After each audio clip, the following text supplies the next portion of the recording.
if you stop limiting yourself and if you stop getting yourself out of the way. You got to really, really get that this is your for such a time as this moment, that we are all ordinary orphan girls on some level, literally or emotionally, that it doesn't matter what our past is about. What matters is our calling. And if we raise our hand and say, "Dear God, please use me," you too will be living your legendary life and you will be having the biggest impact in the world that literally only you can.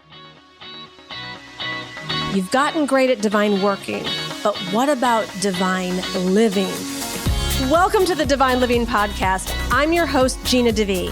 You're not alone in wanting more. And here at the Divine Living Podcast, you can expect to be part of conversations from women like us who unapologetically dream big and are obsessed with manifesting our most fabulous lives. The conversation starts now. Welcome, welcome, welcome. You know, it is such sacred space to take time in this busy modern world to actually not just be busy, to not just go through the motions, to not just be scattered, but to actually pause and give your next level calling even an hour of attention. So congratulations for being here and being one of the few, by the way. Other people are like, I'll listen to it while I do dishes and I'll do it later or next time and all the excuses. And we all know that there is nothing like the present moment. So, queens, we are going to not waste any time and get started right here, right now with going into the next steps for you to uncover your next level calling.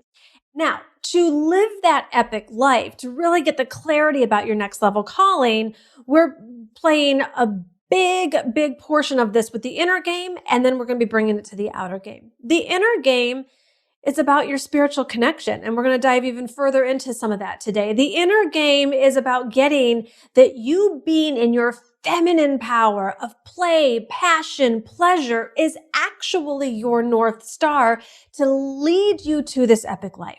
You know, too much of the teachings of the world would say, well, you have to work harder and you have to put in more time and you have to climb the ladder and you have to do all these things that are practical and probable and reasonable. And then if there's enough time or enough money left over, then and only then can you pursue your passions. And that is not spiritual guidance. That's what a bunch of really scared people have taught us, that we need to save for a down payment for a house, or we need to save for retirement, or we need to not do all the things that light us up because it's really hard and very few people make it. And all of those old stories, we made that decision, and a decision means to cut, and we are not believing any of that. So step one is understanding that the epic life is a fact for those who choose to claim it for themselves. It's available for everyone, but you must choose it and claim it for yourself. Step two is understanding that spirituality is your superpower. You are not in this alone. There is guidance, there is flow, there is favor, there is peace that passes understanding when you are connected with spirit. Step three is all about getting great at being feminine.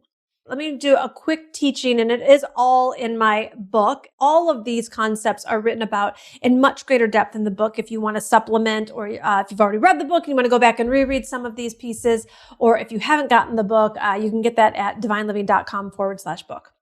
And so in the book I teach, there's masculine energy inside each of us, and there's feminine energy inside each of us, regardless if we are male or female. So masculine principles are all about being probable, practical, linear, concrete, tangible, predictable, organized. It's really ultimately all about giving. And feminine principles are about femininity and creativity and intuition and all things intangible and invisible. The feminine is what can see things not as they are, but as they could be. The masculine is, I'll believe it when I see it. And though I believe there's a really strong place for both of the beautiful energies to be used in this world, our detriment has been that Western culture is literally so addicted to masculine energy that they make all things feminine wrong.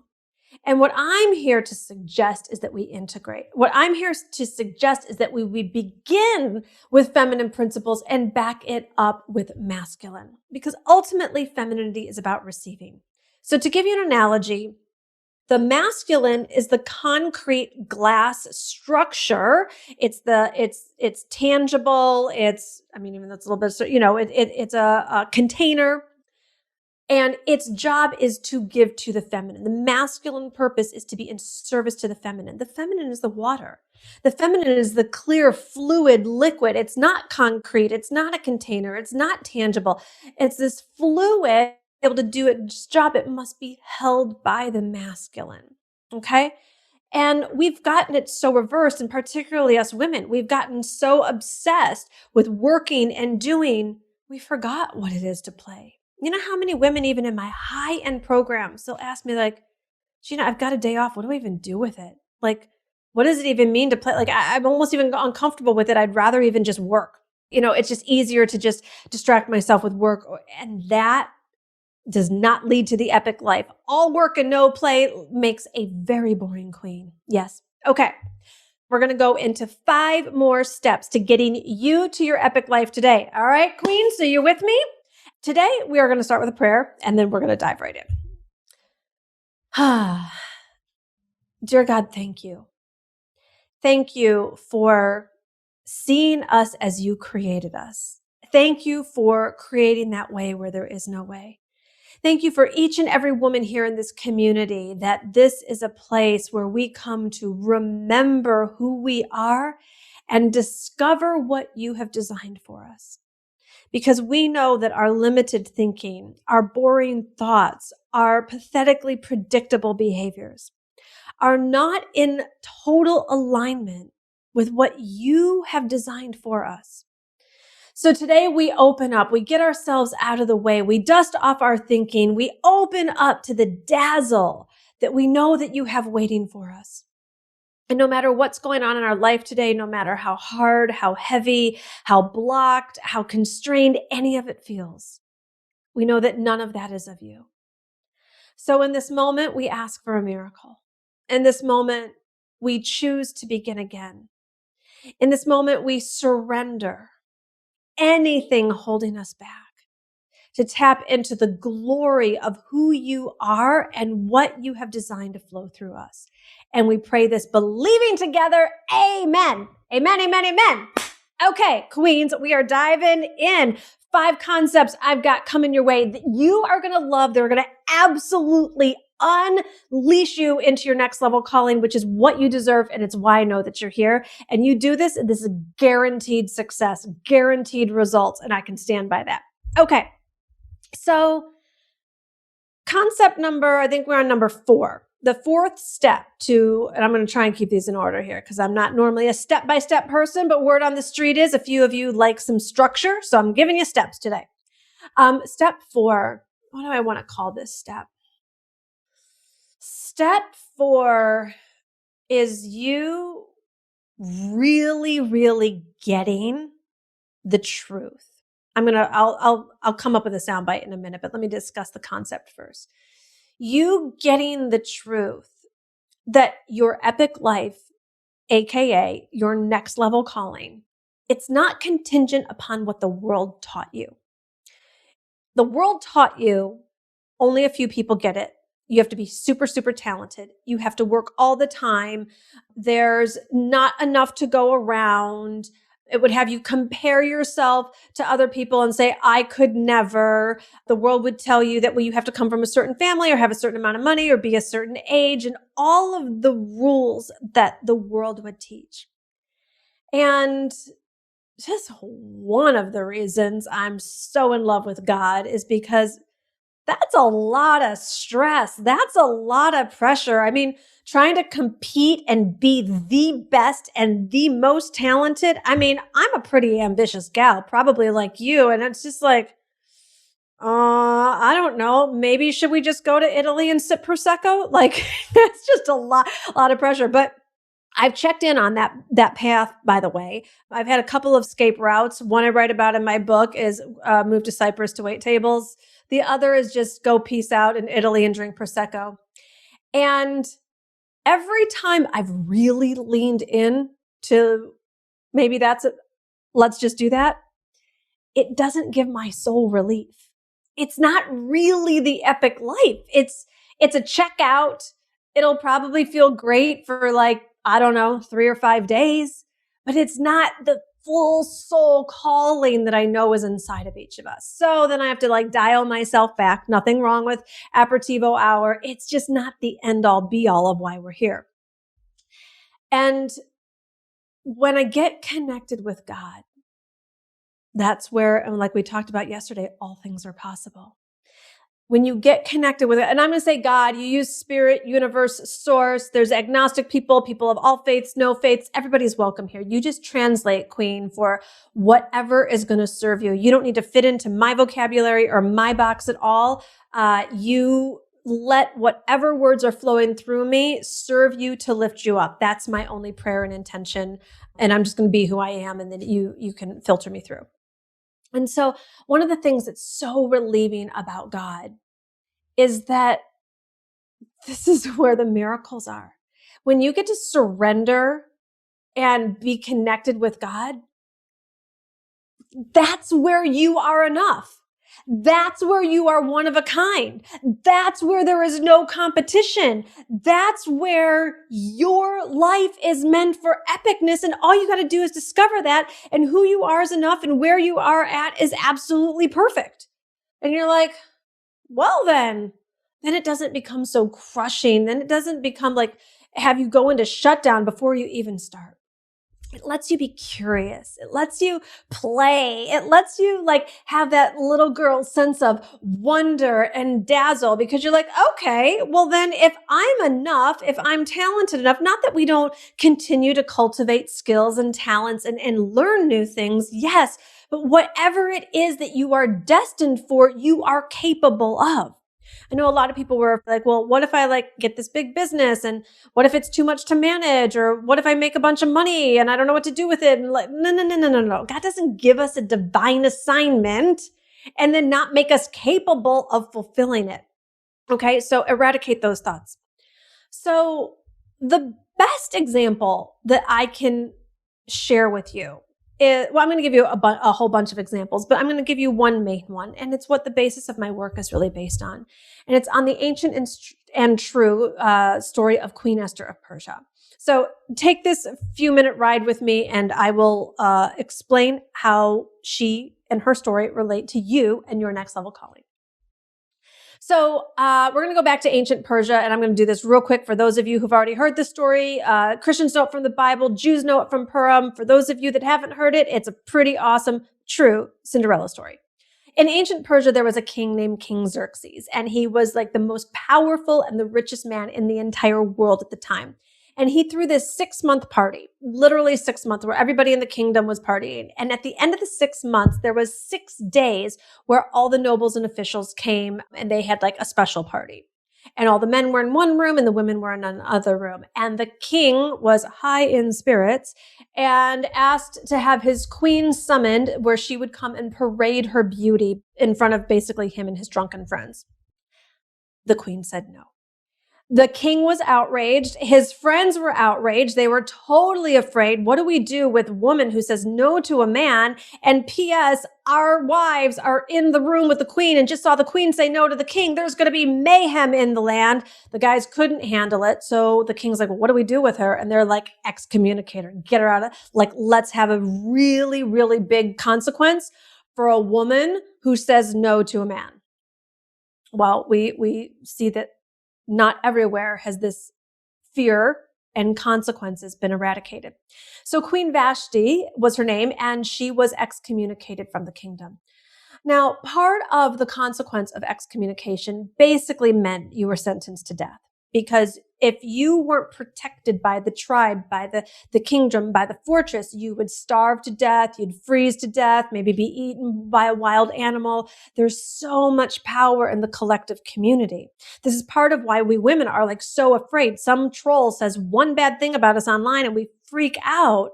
And it's because if we're not feeling held in the collective, we're literally afraid we're going to die.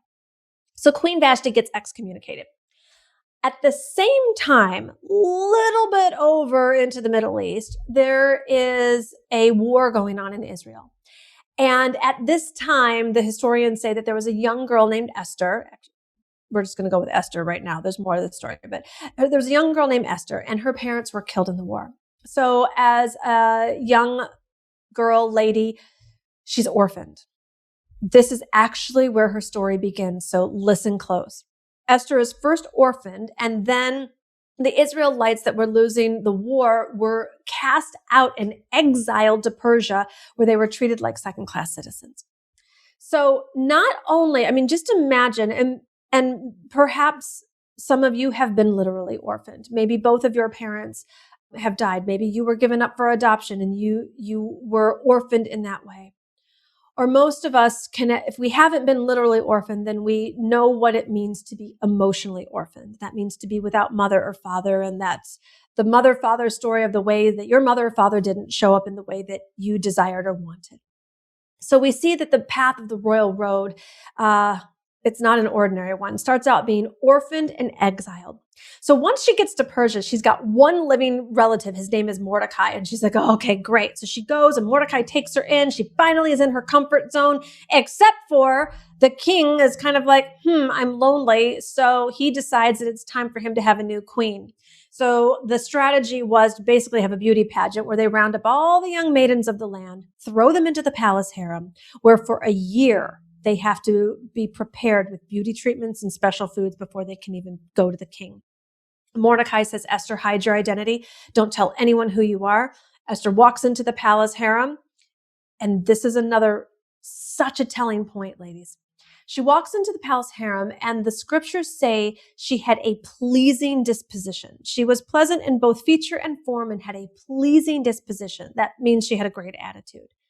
If I had been orphaned and exiled and then again taken out of my comfort zone, also being a Jewish orphan in Persia, knowing that I have zero chance to be the next queen of Persia, I don't know that I would have had the best pleasing disposition, but not Esther.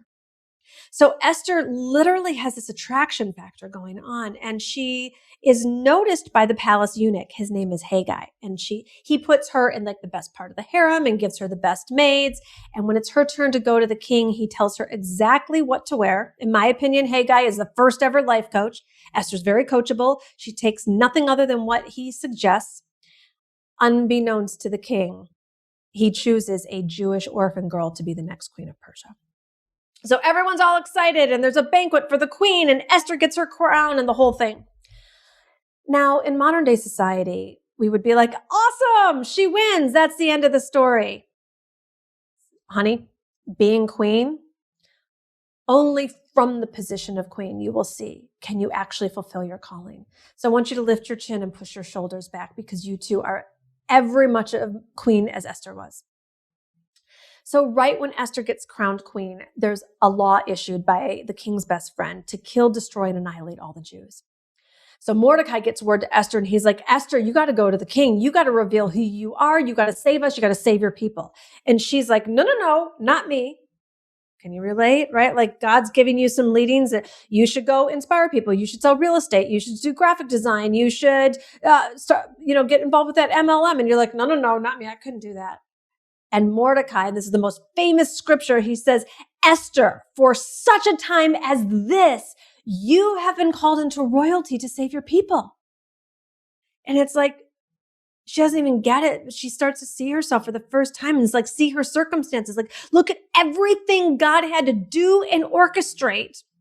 Orphaned, exiled, taken out of her comfort zone. There were 2,500 women, the historians say. She was chosen out of 2,500 women for such a time as this.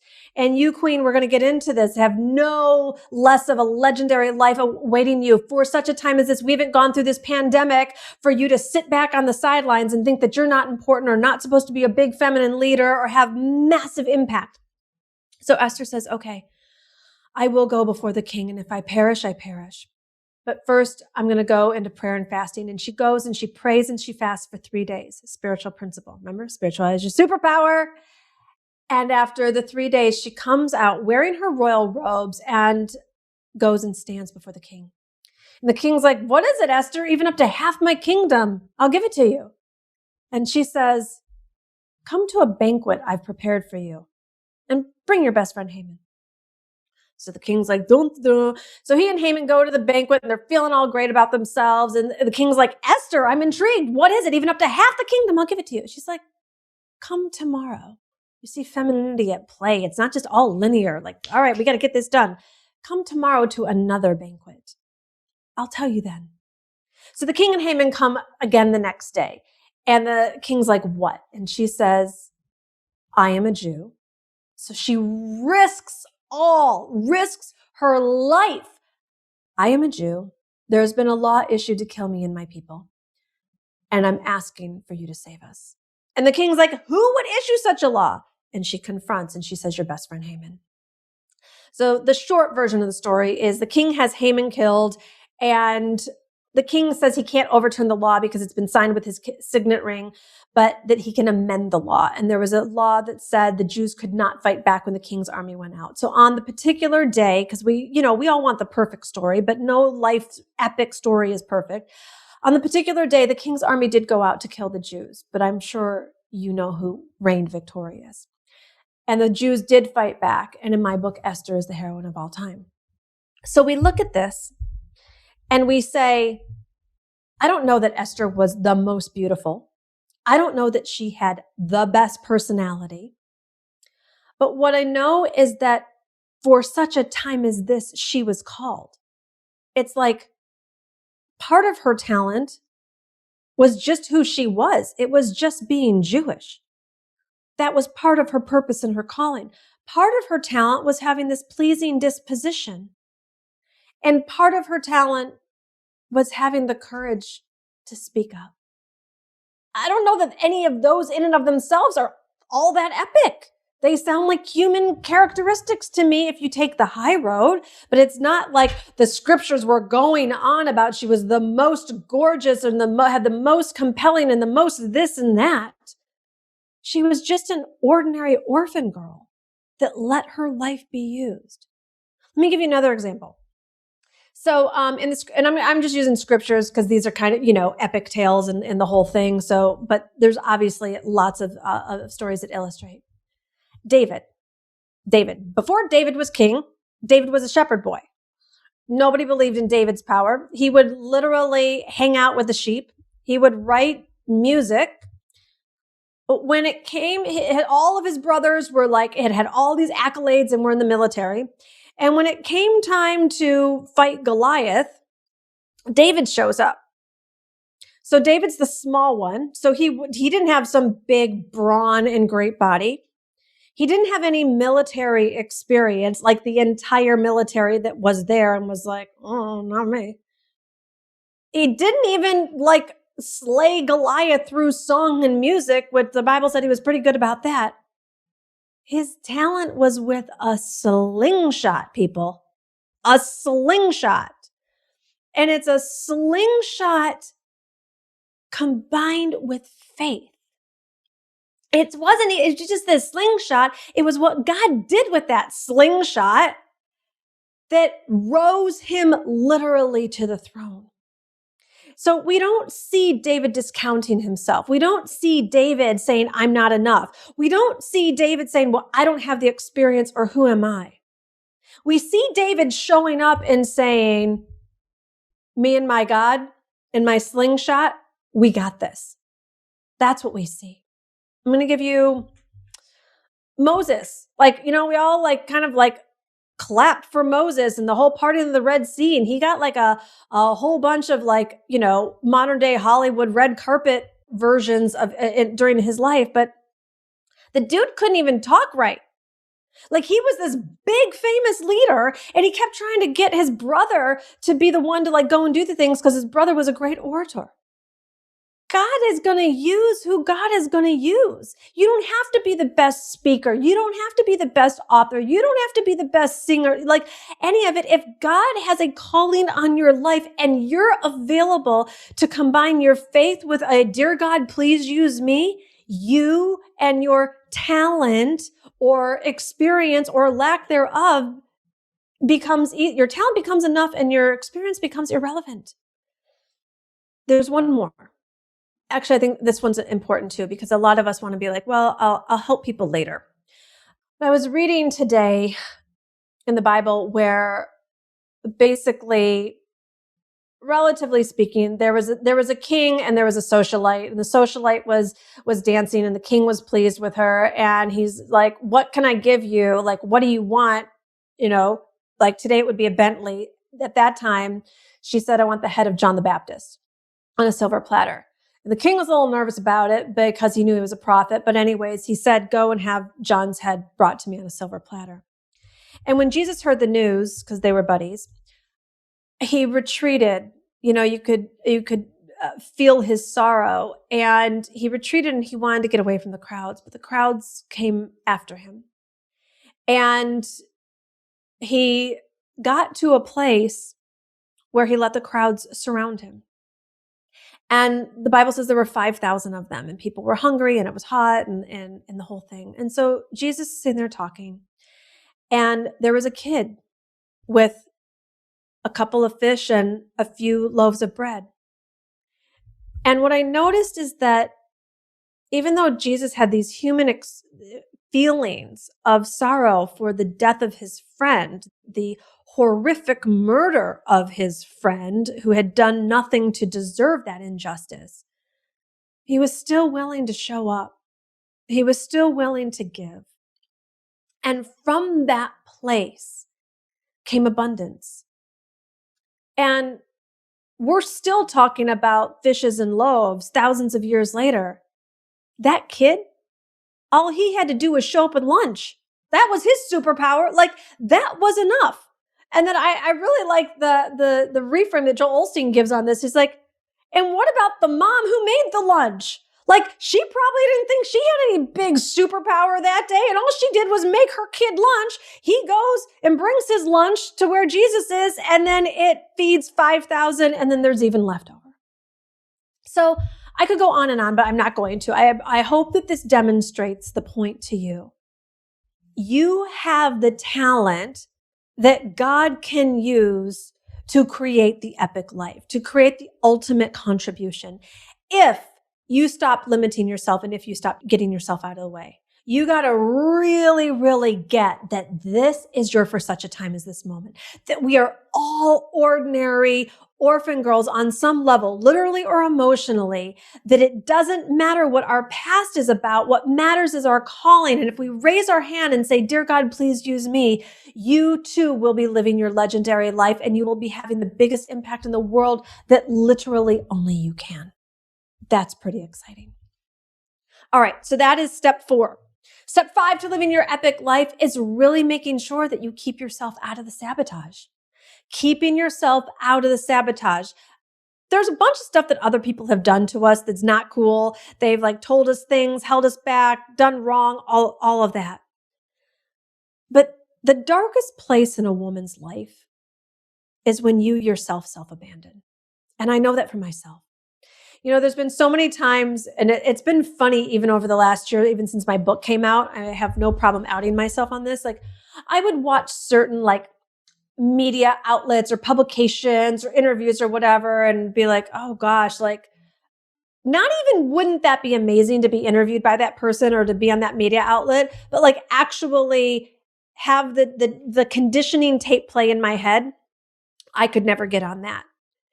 And then every single time, it even happened as recently as last week, somebody that I personally know that, and I will say this somewhat begrudgingly, but it is true. Every single time I have seen somebody that I personally know that I do not consider having the level of talent that I do on that publication. Every single time. One time it was even in the back of a New York taxi. The little TVs that do the things and whatever. And, I was thinking that, well, that's just for famous actors. And then I saw someone in my industry and I was like, Gina DeVee, look at all of the ways that you take yourself out of the game. And I'm talking online, print, television, across the board. And I teach this stuff. So this stuff is really sneaky. So I really want you to get that step 5 is about you really learning and taking ownership over where are you self-sabotaging. Where are you self-sabotaging? Because the self-sabotage is you saying you're not enough. The self-sabotage is you saying you don't have what it takes. The self-sabotage is saying I could never, or it's too much for me and all of that. And look, we can go and do like the therapy and the roots of where it came from, but why at this point?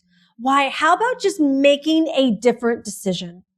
How about making the decision that you do have what it takes? What about putting more energy into the idea for that business or that product or that service or your interior design skills or whatever it is that you want to bring forth in the world? And just start nurturing that and saying, what if it were possible? What if it were possible for you to get your own book deal or be on the cover of a magazine or get the gig on TV or get that first 5K month or make consistent 10K months? What if that actually was possible for you? How life-changing would that be? And one of the ways that people really get hooked into the self-sabotage piece is thinking that you got to know all the answers, all the next steps, all the big picture. Like people will be like, well, I know I want to help people, but I could do this or I could do that. I don't really know what I want to do. The fact that you know that you want to help people, that's enough of a first step. Don't let yourself off the hook with the excuse of that you don't have all the details. None of us do at the beginning. It's always awkward before it's elegant. Right? Like, because you don't know what your podcast would be on, or like, I didn't know how the book was going to turn out. Nobody knows that at the beginning. So if you want to get yourself out of princess mentality and out of the saboteur that I write about in my book, then get yourself out of the self-sabotage. And you don't have to pressure yourself to get it the first time, because sometimes you're like, you don't even realize how unconscious it is. But then if you start to go, oh, wow, I just told myself that I don't have what it takes. I just said, well, nobody would sign up to work with me or what. Go and counteract it. Go and counteract it. But one counteraction is to say out loud the opposite of what you just told yourself.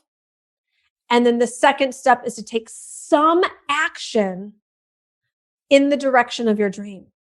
So it's like you see somebody, I don't know, you hear yourself say like, nobody would ever work with me to help them lose weight. And you say, no, there are more than enough ideal clients that would love to work with me on losing weight. And I'm going to go make one Instagram post today encouraging somebody who's under the covers right now or holding a tube of Pringles on what's one step they can take. This is how you get out of self-sabotage, ladies. And do not think that because what I'm giving you is simple, isn't profound. When the ideas came to me, I did the same thing. I said that it was possible and I took an action step. I made a phone call. I signed up for a class. I bought a book. I took one action step, and it's enough for you to start validating. Okay. So that step 5, going towards your epic life, is that you are the one getting yourself out of the shadows, out of the invisibility, and into the spotlight. Step 6, the disease to please. It's time for a cure. The whole but what are they going to say about me? It's just boring at this point, isn't it? Let's have an honest conversation here, because I would be lying to you to say that I give 0 F's about what other people say about me. I've come a long way. I am not Teflon, but I'm really committed to living more of my life than being afraid of what someone else is going to say about me. Family is a killer for sure. It's such a, I'm not saying that we don't all do it to some degree, but could we just not? Could you and me and this vortex really create the trend where we develop such emotional maturity that we aren't afraid of others anymore, particularly other women or other men or other people in your family? Because I got to tell you something. I had paralyzing fear. Teens, 20s, early 30s. And once I started working on my codependency stuff, it's like it's gotten less strong, less strong, less strong every year since. I don't get my teen years back. I don't get my 20s back. I don't get my early 30s back. I let myself be robbed of decades of my life that I will never be able to get back because I was more interested through my own wounding, of course. And I was more interested. I was in such survive mode that someone else's opinion of me mattered more than my own opinion of myself. Someone else's opinion who's like most of them aren't even in my life anymore. I let just even thinking what they would think about me if I really showed up, if I wore that, if I said no, if I said yes, I missed out.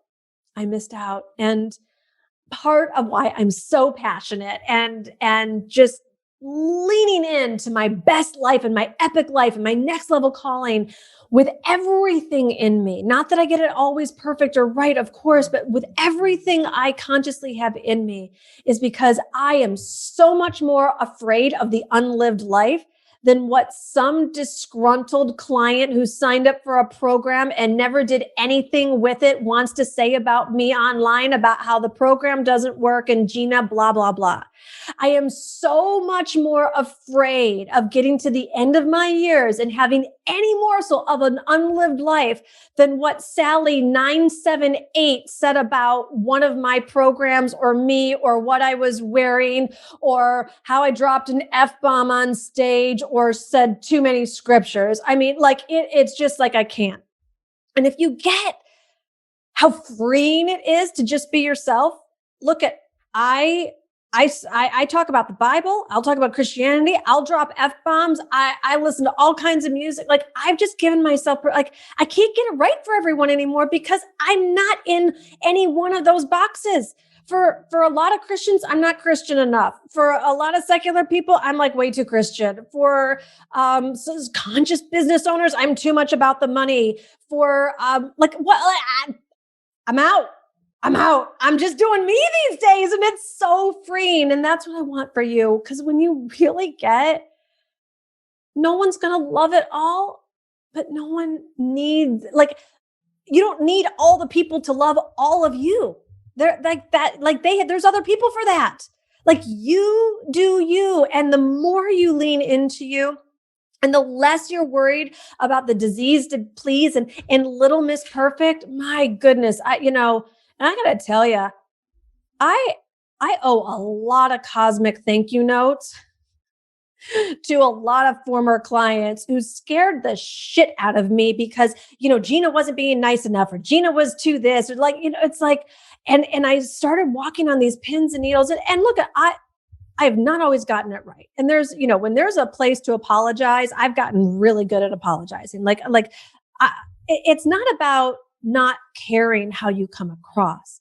It's just giving yourself permission to live life on your terms, wear what you want to wear, like give yourself permission to take messy and imperfect action or invest in something that you might get something out of, but it might not like be the end all be all, or try your hand at photography or painting or whatever it is that lights you up. But please, please, please understand that as long as the disease to please is your primary diagnosis, you will not get to your next level calling. You will not get to your epic life because it'll get watered down. It will because people are craving the epic and nobody is craving the disease to please. You know how unattractive it is when someone's like sniffling and coughing and is just sick mentally, physically, or otherwise. Like you don't want to be around that. And so the more you can just give yourself permission, little by little, order a hamburger when you go to lunch with vegans. I don't say you want the vaccine in front of a bunch of people who are like anti-vax, like whatever is true for you, because the more you love you completely and the more confident you are in you, I really believe that we're going to create a ripple effect, women. Like Can't we just live and let live? From politics to social issues, to business, to commerce, to money, to femininity, to relationships, to how we're doing life. Like, we don't know what someone else's destiny is. Why don't we stop judging people? But you're not going to stop judging people until you stop judging yourself, because you cannot give what you don't have. All right. So I want you to focus on you. I want you to focus on freeing yourself. I want you to focus on taking some imperfect action, messy action, and let it be awkward before it's elegant. A couple of these classes I'm in right now, it's taking all. It is taking all. Things like this, like, when you've been doing something for a hot minute, something that you love, that you've gotten, relatively decent at, like this is easy and fun for me. Like literally I happen to do hair and makeup. I could like wake up out of my sleep and like, do it in a split second. I was thinking about how awkward I feel in some of these other areas I'm developing a skill set. And I remember my beginning talks, and when I felt so awkward doing the talks, I felt like I didn't have my own voice. I felt like I was like mimicking other speakers that I had listened to too much. I felt like I was just saying what everyone else was saying. It's okay. It's a beginning. My beginning business stuff, it was awkward too. But I'll tell you what, I let myself be awkward and I got to multi-millions. Who's mad? Not me, not Glenn, not my team, and not all those clients that I have had the privilege and honor of blessing over the years. So I want you to get that when you drop the disease to please, which again, I think is, where are we at, step 5, 6, it's a double blessing. It's a double blessing, because anytime you're afraid of how you're going to look, by definition, you're self-obsessing. By definition, you are not focused on being of service. And I know that that's really what's in your heart and what you want to be. So let's focus on dropping that disease to please. The next one is 7, the comparison trap. And this one's going to save you, queen. This one's going to save you. The comparison trap, all you got to do is pick up your phone, go on Instagram, do any of it. You can be feeling great. You could have done yoga, meditated, gotten a new client, and pick up Instagram for 4 seconds and see someone else doing what you want to do and be flat on your face in envy, jealousy, not enoughness. I could never do what she's doing. He's so much better, whatever. And the comparison trap is a trap. However, I have an antidote for it. And every single time, no matter how audacious, I've learned to turn it around. And the first time it came was I had there were a bunch of really big fish in the industry that like I would just daydream about being on the same stage with. And I had a former client, so not even colleague, not even anyone at my level, but who's judging, right? Like little fish client get invited to speak on this stage with all these bigwigs. And I felt like I was stabbed. I was like, speaking is my skill set. I'm such a bigger fish. How did she get that gig? And like, God, why did you let that happen to her? And then mad at all the other people that like all the other people that I didn't even know any of the details and circumstances about. All I knew is that this little fish was going to speak on a stage with a bunch of big fish and I wasn't going to be there. And I was pissed, angry, insulted, jealous, envious, all the things. Excellent place to be for a women's empowerment coach. And thankfully, I have a morsel of spiritual principle. And I just prayed. I was like, what is this message for me? And I basically clearly heard, you didn't believe that you could be on that stage now. You thought that you could be there one day. She believed she could be there now. So who became my teacher?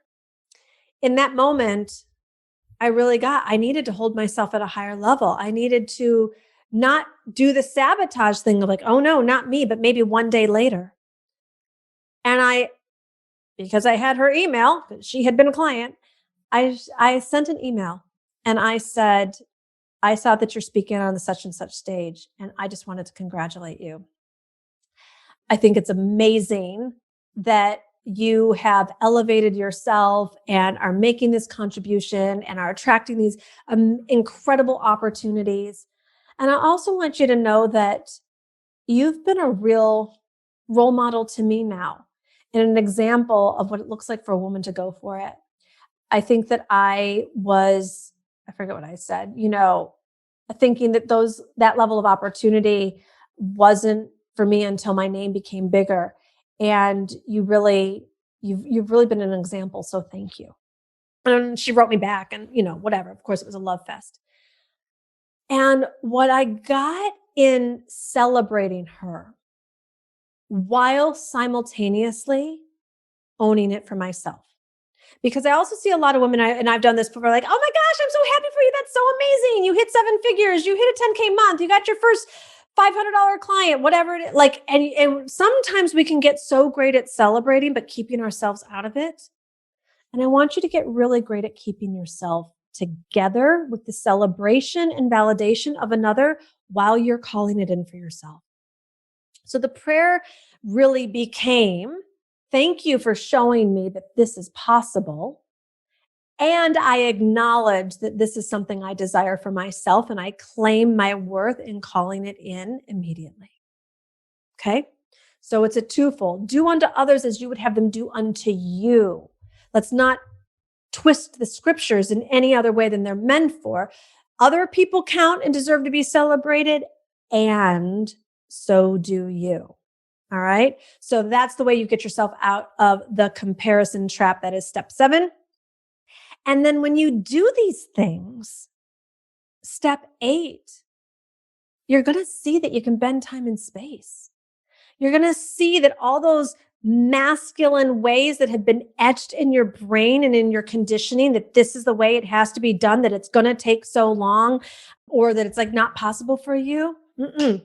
Not when you apply. I spend a lot of time on the inner game to help you bend time and space in the outer game. I'm going to give you some examples.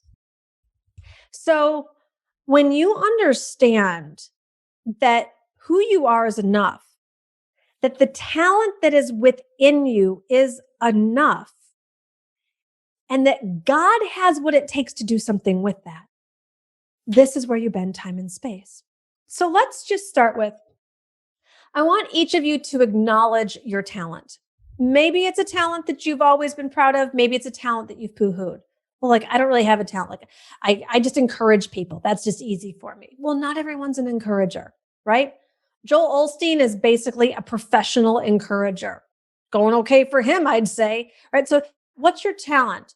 Are you great at speaking? Are you great at interior design? Are you great at sales? Are you great at building community with your multi-level marketing, caring, resourceful, nurturing? It all counts. It all counts. You have no idea. If God can use a sheep herder and a skill of a slingshot to slay the Goliath and rise that person to the throne, how much more can God do for your caring with others, your teaching, your connecting, your listening? We've been taught that, well, if you're great at the stock market or great with commercial real estate, like, then you can, great with politics, whatever. It's not how it works anymore. It's not, those days are done. You're going to see that great divide. Honor what your superpower is, and then ask for God's favor and watch time and space bend. Watch the right opportunities show up. Watch the right connections be made. Watch the right phone calls come in. This is what next level calling is about. So don't fall prey to she who works the hardest wins. She who works the most hours in a day is going to blow out her adrenals and become dissatisfied and burned out. That's what you get. Me, I was hanging out at a villa in Provence, having the time of my life, working in my favorite way possible, making a bunch of money, living the dream. That's what I call next level calling. So I want you to not dismiss these feminine principles that sound easy. Did you love the episode as much as I did? I hope so. I hope that you're feeling filled up and that all your dreams are possible and that you absolutely have what it takes to do this. And I am here for you. I'm here on your journey.